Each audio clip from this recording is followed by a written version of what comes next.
車好きヒラリーチャンネルのヒラリーです。今日はフリードハイブリッド PHEV Air EX。新しくなったフリードね、乗ってきました。で、乗ってきて、で、ちょっと仮眠をしてね、今寝起きでいきなり撮っているんですけれども、これね、この2つと、3つかな。とりあえずね、すぐお伝えしたいでしょって思うところでしたので、いきなりね、今撮っています。まだ新しい車で大人気でショッピングリストに入っている方も多いでしょうから、市場行かれるときにね、ここを2つ重点的に見てみたらいかがですかみたいなところで、すごくね、思うところあったので撮っています。まずね、もう仙台からのもう完全上位互換というか、コンパクトミニバンとしての便利さは変わらず、で、95点の車が98点になったみたいなね、すごくいいのはとっても感じます。特に便利さかな。で、今までね、フリードのいいところなんかは仙台の時からもういろいろね、いっぱい動画にしてお伝えさせていただきました。で、今回2つ気になったところがあってね、完全上位互換でありそうで、あって、でも、癖と感じる部分が一つと、あと、それからね、なんか、ちょっと個性、すごく立派で高級なんだけれども、どうなんだろうって思うところがあってね、特にそれは多くの人が気にされるであろうポイントで、2つあったので、今ね、取っていきます。じゃあ、その2つをね、述べていきます。で、まず1つがね、シートがね、硬かったです。フロントシートね。フロントシートの座面が硬くて、硬いだけだったらね、長時間に優れるとか、あと運転がしやすいというところにつながっていきますから、もう全然ね、それは悪くないどころか、自分にとってはね、ウェルカムなポイントです。ごめんなさい、ろれつ回ってないで。でね、硬いだけではなくて、ちょっとね、お尻が痛くなっちゃう。しかも1時間とか、3、40分かな、乗っているとお尻が痛くなる。で、一回自分がね、車から降りて、もう一回乗り直すと、全然悪くないんですけれども、またね、少し乗ってるとお尻が痛くなっちゃう。というのがね、ありました。これ、自分が体重60キロか60キロ弱ぐらいで、あと、同僚のね、体重80キロのいつものカメラ持ってくれてるスタッフも座っても、二人してね、意見合っていたので、体重に関わらずかもしれないんですよね。ちょっとお尻の肉の厚さとかは、個体差はわからないんですけれども、そうですよね。それは当然ですよね。自分の感想として、ちょっと座面が、お尻が痛くなるような硬さがあるので、なるべくね、試乗の時長時間座ってみるとか、いろんな座り方を試してみるとかね、されたらいかがですかというか、もうぜひされてほしいなと。もうこれね、ほんと誰もおっしゃってなくて、いろいろレビューとかじゃわからなかった。で、自分も展示車両を見に行って、少し座ったぐらいだとね、わからなかったポイントです。少し長く座ってと。でね、それがどんな感じかというと、例えばね、NBOX のフロントシート、リアシートもそうか。NBOX のシートって低反発っぽい感じで、すごく身が詰まっていてね、クッション性があって、ブニュッと沈んでじわっと戻るような感じだと思うんですね。で、一箇所だけ沈み込まずに、お尻全体を包み込んでくれるシートの座面。このあたりがね、すごくいいなと思ってます。で、フリードは言ってみればその逆かな。低反発に対して高反発というね、印象を受けます。もうほんとね、厚みはあって、押すとブニューって沈み込んで、ブニューってこう、ブニューっていうかな、戻ってくるときは強いんですね。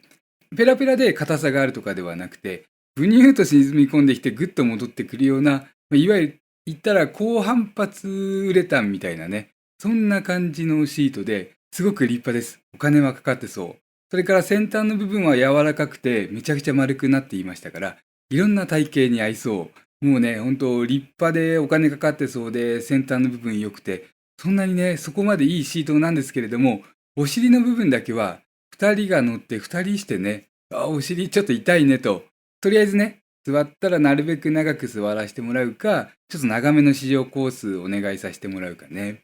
やっぱりフリードって、ハンドリングとか車の動きとか、あとステアフィールとかね、いろいろある中で、何が重要かって言ったら、結構自分はね、フロントシートの座り心地とか、あまり細かいこと言わなくてもね、ここだけはとね、思いたいところなんですよね。でもそこがね、違って、これがまたね、車の面白さ。もう完璧なように期待されていて、すごくね、車全体良くなっていて、装備も良くて、ちょっとお値段も立派ですけれども、そういった中で、また違うね、個性が持たされていたりとか、ちょっと癖と感じるところがあるというのがね、本当は面白い。ああ、やっぱり乗ってよかったなと。で、同時になんでこれ誰も言わないんだろうってね、思って、今こんなね、ガラガラ声で、ちょっとおじさんの声になってますけれども、撮りたかった。ちょうど3連休で、見に行かれる方もね、多いでしょうしね。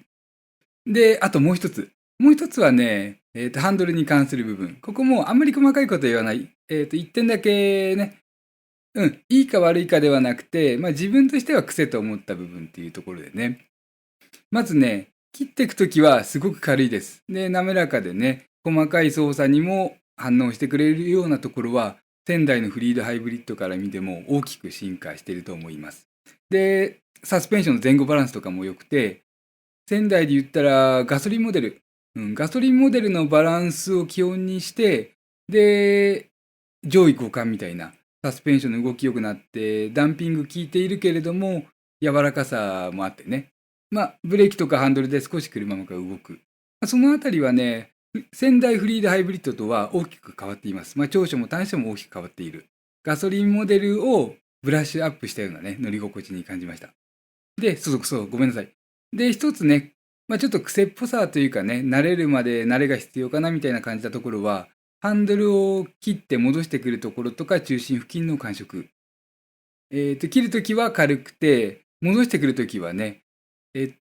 90度切ったぐらいとか、交差点回ったりとか駐車場で分かりやすいかな。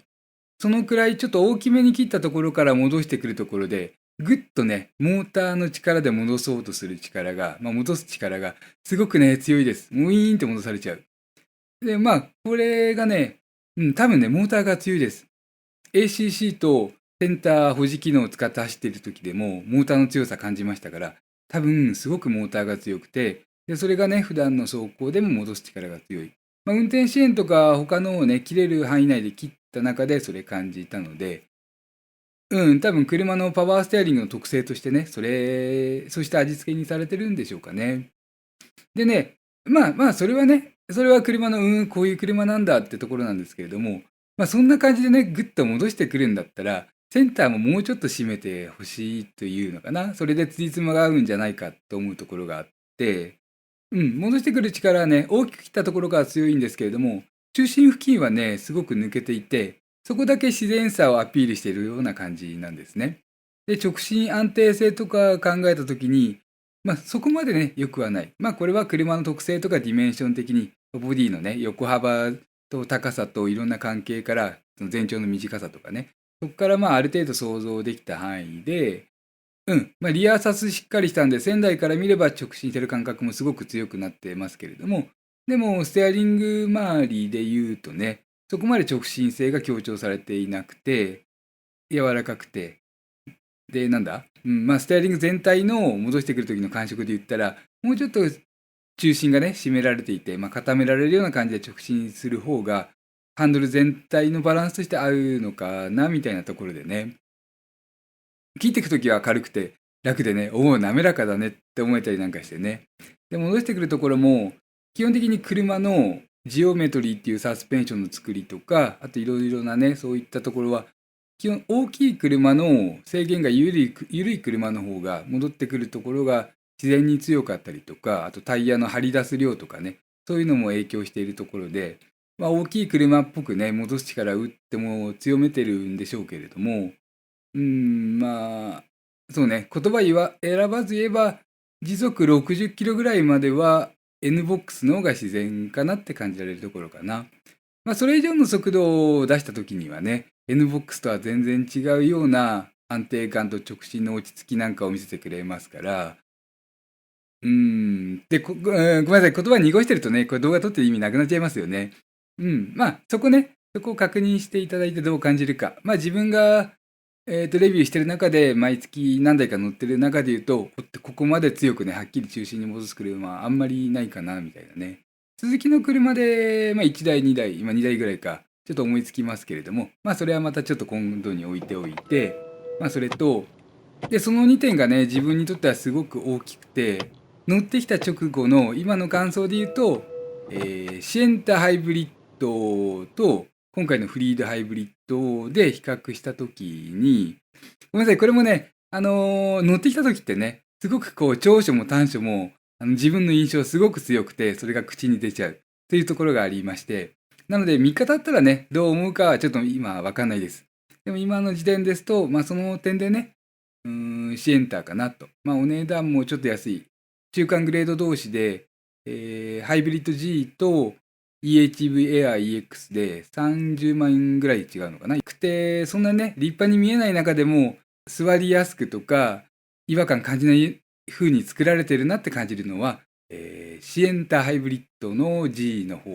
です。といったところかな。で、あともう一つね、付け加えるとすると、これは他の方もね、たまにおっしゃってることで、2列目シートの話。2列目シートね、やっぱりこう座面が低くて、で、ハイブリッドですと、足元ね、前方の方が盛り上がっていて、その段差が少ないです。で、ちょっとね、股を広げて座るように座るしかないというか、そうね、座り方によってはちょっと、男性の体には向かないかなと。ただ今回のフリードハイブリッドエアー EX で、リアベンチシートだったんですね。7人乗り仕様の場合、座面柔らかくて、背もたれも柔らかくて、リアシートね、その辺の座り心地は完璧でした。ただ、全体のね、着座姿勢全体で言うと、やっぱり仙台と変わってないというか、仙台と同じようなね、欠点がある。これは小柄な方ですとかね、女性の方でしたら好ましいと思えるところかなと。ということでね、ちょっと一瞬でまとめます。まずフロントシートは、座面を重点的にと。で、シートバック、切りないね。シートバックはちょっとランバーサポートの部分が、とりあえず座ればわかります、そこは。で、あと、2列目シート、ベンチシート仕様の場合ですと、柔らかくて、すごいクッション性良くて、でも着座姿勢でちょっと、男の方には難があるかもしれない。で、あと、ステアフィールというかね、ハンドルの戻してくるところ。これね、交差点から立ち上がるときとか、戻すときにね、手の力を抜いてスーッと戻そうとしたりとかね、パーキングスペースでも、戻すときに手の力抜いてみればすぐわかると思いますので、試乗の際ね、この2つか3つだけ意識されてみたら、いいか悪いか分かりやすいと思いますので、あとはもうね、仙台から続くフリードのコンパクトミニバンとしての素晴らしさ、もうそれはね、相変わらずだと思います。本当95点が98点になったみたいな車で、残り2点ね、これだけみたいなところでお伝えさせていただきました。あと、詳しくとか乗ってる時の印象とかね、そういったレビューは追ってあげていこうかなと思います。じゃあすいません。あと、よろしければチャンネル登録といいねボタンよろしくお願いします。車好きヒラリーチャンネルのヒラリーでした。